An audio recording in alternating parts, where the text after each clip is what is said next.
All right, so buckle up, because this time we're diving headfirst into the world of ghost stories. Ooh, spooky. You guys know I love a good ghost story, and we asked you to send us some of your favorites from Reddit's Our Ghost Stories, and let me tell you, you guys delivered. Yeah, we are talking bone-chilling tales, folks. The kind that make you sleep with the lights on. Oh, for sure. These stories, they really get under your skin, you know. And that's what we're going to be unpacking today, right? The chills, the thrills, and maybe even a few psychological rabbit holes along the way. We're talking about those hair-raising moments that make you question everything you thought you knew about the world around us. Exactly. So let's kick things off with a story that was sent to us called Before I Was Born.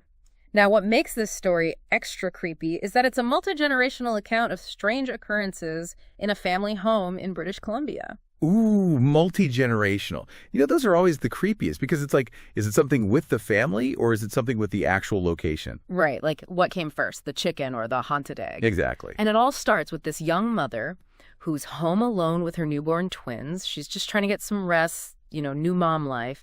And she hears this really distinct asterisk, tap, tap, tap asterisk coming from the waterbed. Oh, no. Waterbeds are creepy enough without the tapping. Right. So she thinks it's her older son, calls out to him, but gets no response. She finally turns around, and what does she see? A young boy, but here's the thing, he's in spirit form. Oh, no. Okay, see, that's what I'm talking about. A ghost child. That's just not fair, playing on those maternal instincts. And it gets creepier. The spirit boy, he giggles, jumps off the bed, and vanishes. Okay, so it's like a mischievous spirit. Those can be kind of unsettling too, right? Like, what are their intentions? Right. Like, are they just messing with you, or are they trying to communicate something? And the strangeness, it doesn't stop there. The mom, she starts noticing all these other weird things happening. Like one day, all the toy police cars and ambulances in the house start blaring their sirens on their own. Okay, that is straight out of a horror movie. Right. And of course, when her husband checks on the toys, nothing is happening. But it gets even more unsettling with the introduction of Pupa Joe. Pupa Joe? Who is this Pupa Joe? So Pupa Joe was the great-grandfather who had recently passed away, and he was particularly fond of the narrator's older brother. Okay, so we're talking about a potential connection here. A loved one who's passed on and maybe training to reach out. That's exactly what the family starts to think, especially when the little boy starts having conversations with an invisible Pupa Joe. You know, this idea of children being more open to the paranormal, it's a common belief. Like, they haven't fully developed that filter that adults have. You know, the line between imagination and reality is still a bit blurry. Right. And in this case, the mom, she's not taking any chances because her cousin warns her that if she doesn't tell Pupa Joe to leave, he might try to take the boy with him to the other side. Oh, wow. That's intense. So what does she do? Well, in a very emotional scene, she takes her son to the beach, because that was Pupa Joe's favorite place, and makes him tell Pupa Joe to leave. And thankfully, they never heard from Pupa Joe again. Wow, that's both heartwarming and heartbreaking at the same time. Yeah. You can really feel the mother's love and her fear for her child.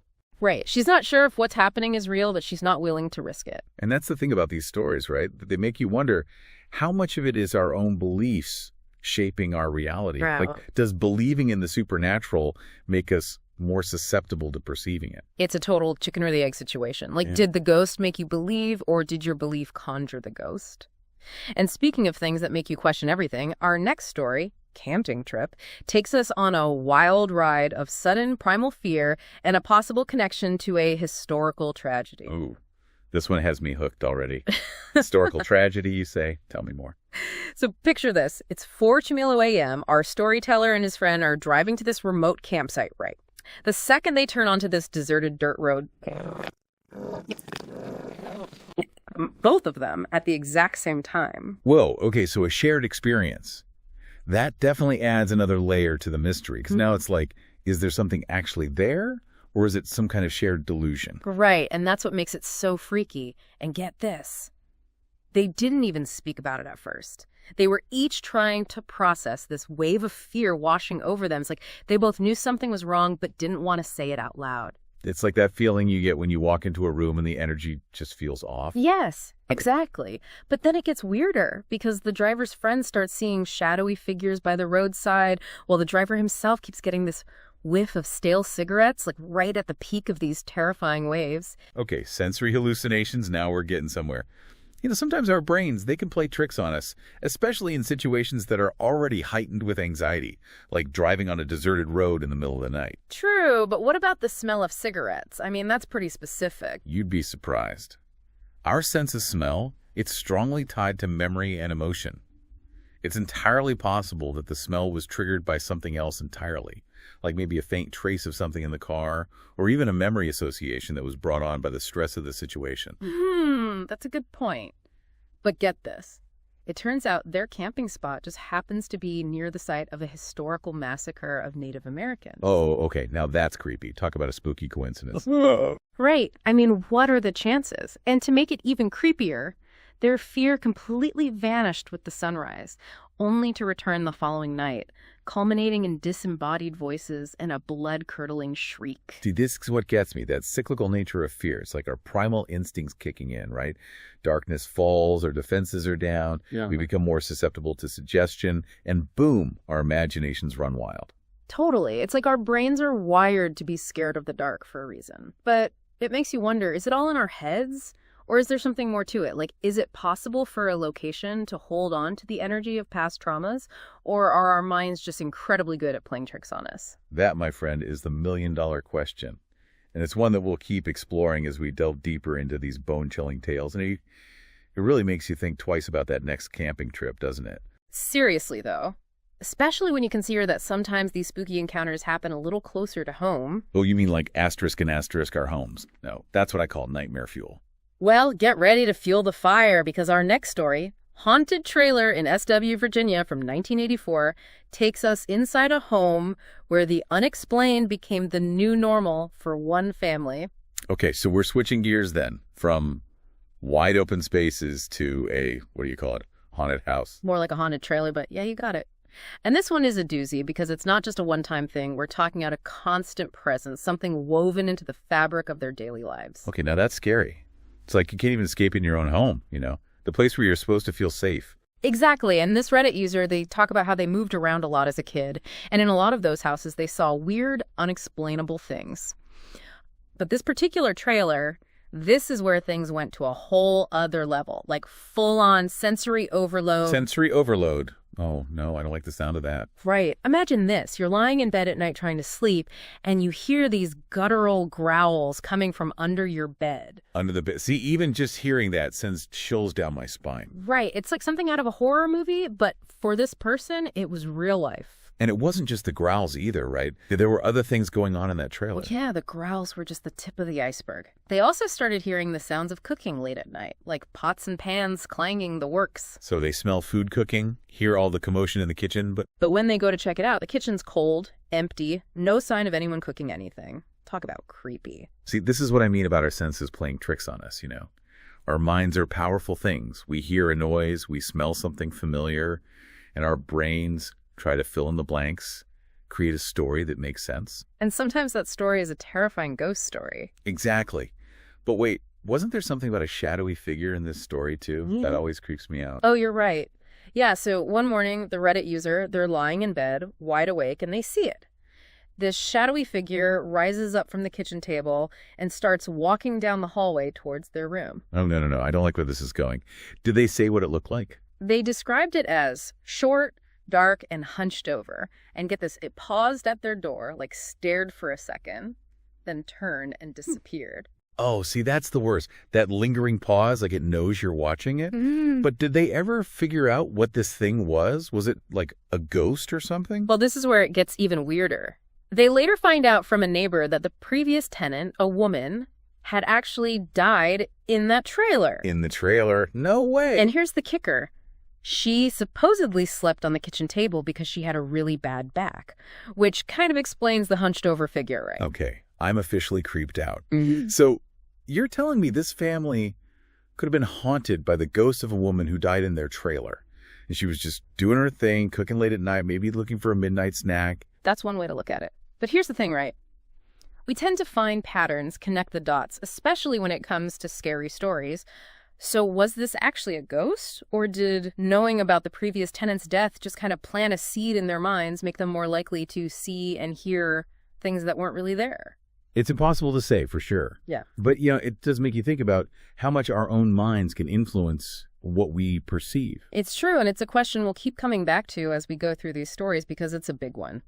Now, speaking of haunted locations, our next story, Old House, takes us to, an old house. And this one starts slow, subtle almost, like whatever's lurking in the shadows is just testing the waters. I'm already intrigued. A slow buildup, you say. That's how you know it's going to be good. But before you get into it, let's talk about how this connects back to our last story. So we've got these potentially haunted locations, right? And in both cases, it seems like there's this buildup of strange occurrences, almost like whatever or whoever is there is trying to get attention. It's like they're saying, hey, we're here too. But in this old house story, things start off a little less dramatic. It's your typical creaky old house, shadows playing tricks on the eyes, that kind of vibe. Until one night, one of the brothers is grabbing leftovers from the fridge, late night snack attack. In there. And he hears footsteps behind him. He spins around expecting to see someone, but no one's there. Okay, yeah, that's happened to me before, and I'm not going to lie, it's pretty freaky, even when you know there's a logical explanation. Exactly. But when it keeps happening, that's when it starts to get a little creepy, right? And it wasn't just him either.